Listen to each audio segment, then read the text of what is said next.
나의 폐허를 인정한다. 솔직하게 말하자면 내 삶에도 폐허가 있다. 누군가에게 말하기 어려운 폐허. 겉으로는 괜찮은 척 살아가지만 혼자 조용한 곳에 앉으면 보이는 것들.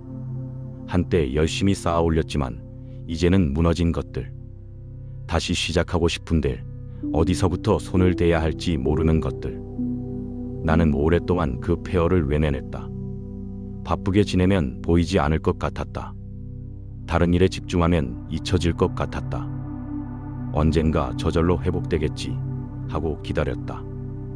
그러나 폐허는 외면한다고 사라지지 않는다. 눈을 감아도 거기 있다. 잠이 드는 순간, 새벽에 문득 눈이 떠지는 순간 어김없이 거기 있다. 에스라 3장의 귀한 자들도 그랬을 것이다.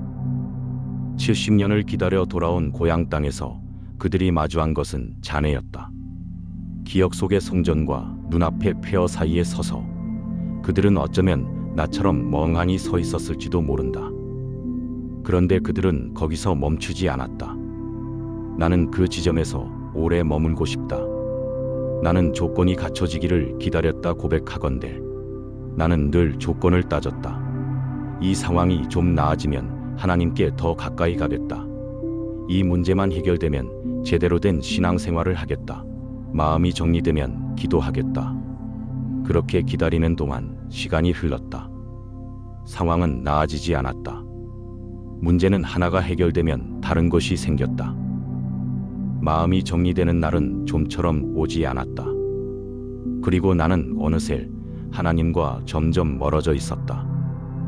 멀어졌다는 것조차 잘 느끼지 못할 만큼. 귀한 자들은 다른 선택을 했다.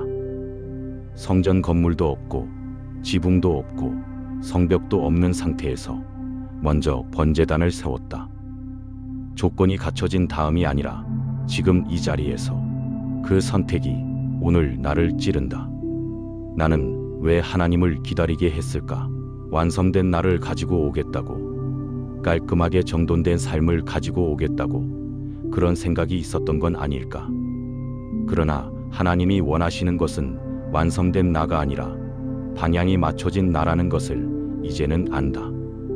폐허 위에서도 하나님 앞에 나아갈 수 있다는 것을 이제는 믿고 싶다. 나는 두려웠고 지금도 두렵다. 이것은 더 솔직한 고백이다. 나는 두렵다. 무엇이 두렵냐고 물으면 정확히 하나를 꼽기 어렵다. 미래가 불확실한 것이 두렵다. 열심히 해도 안 되는 것이 있다는 사실이 두렵다.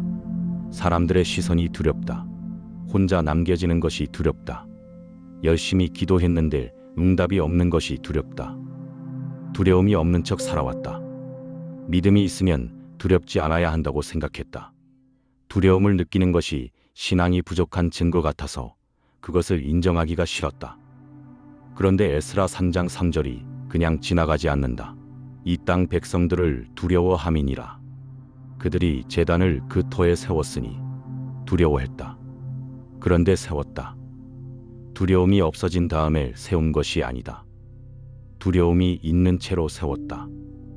이 한 절이 오랫동안 나를 꼭 붙들고 놓아주지 않는다. 나의 두려움은 믿음의 부재가 아닐 수 있다. 두려움을 안고도 하나님 앞에 나아가는 것, 그것이 오히려 더 진짜 믿음일 수 있다. 귀한 자들처럼 떨리는 손으로 번제단에 불을 붙이는 것, 그것이 신앙이라는 것을 나는 오늘 다시 배운다. 그러니 오늘 나는 두려움을 들고 하나님 앞에 선다.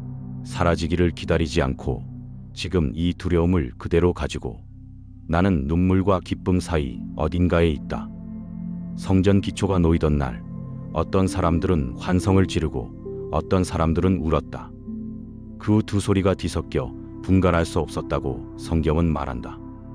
나는 그 장면 앞에서 오래 멈춘다. 왜냐하면 내가 그 사이 어딘가에 있기 때문이다. 기쁜 것도 있다. 감사한 것도 있다. 살아있다는 것이, 오늘 하루가 주어졌다는 것이, 이 말씀을 읽을 수 있다는 것이 감사하다. 그러나 동시에 아픈 것도 있다. 해결되지 않은 것들이 있다. 오래된 슬픔이 있다. 잘 안 된다는 좌절이 있다. 예전에는 이 두 가지가 동시에 있으면 안 된다고 생각했다. 기쁜들 슬프면 이상한 것 같았다. 감사한들 눈물이 나면 믿음이 없는 것 같았다. 그런데 에스라 3장은 말한다. 두 소리가 함께 울려도 된다고. 하나님은 환성도 받으시고 통곡도 받으신다고. 비섞인 소리도 받으신다고. 그 말씀이 나에게 허락처럼 들린다. 나는 오늘 기쁨과 슬픔이 비섞인 이 마음을 그대로 하나님 앞에 가지고 가도 된다. 완벽하게 정돈된 마음이 아니어도 된다. 환하게 웃는 얼굴이 아니어도 된다. 비섞인 채로 정직하게, 그것이 예배다. 나는 오늘 하나님 앞에 선다.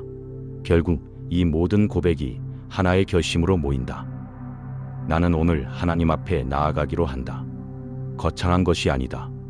성전 건물 같은 완성된 무언가가 아니다.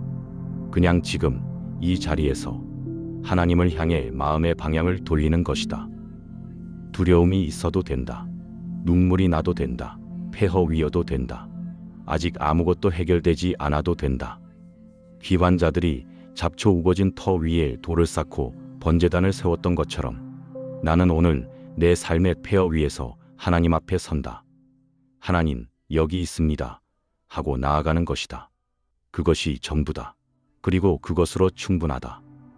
하나님은 완성된 성전보다 방향이 맞춰진 마음을 먼저 받으시는 분이라고 에스라 3장이 가르쳐준다. 스가랴는 같은 시대 같은 현장에서 이렇게 선포했다. 이는 힘으로 되지 아니하며 능력으로 되지 아니하고 오직 나의 영으로 되느니라. 스가랴 4장 6절. 내 힘으로 폐허를 복구하려 했던 날들이 있었다. 내 의지로 두려움을 이기려 했던 날들이 있었다. 내 계획으로 삶을 다시 세우려 했던 날들이 있었다. 그러나 오늘은 다르게 하고 싶다. 하나님의 영이 하시도록 나는 그냥 하나님 앞에 서고 싶다. 두려운 채로, 눈물이 나는 채로, 아직 폐허인 채로 나는 오늘도 하나님 앞에 선다. 주는 지극히 선하심으로 그의 인자하심이 이스라엘에게 영원하시도다.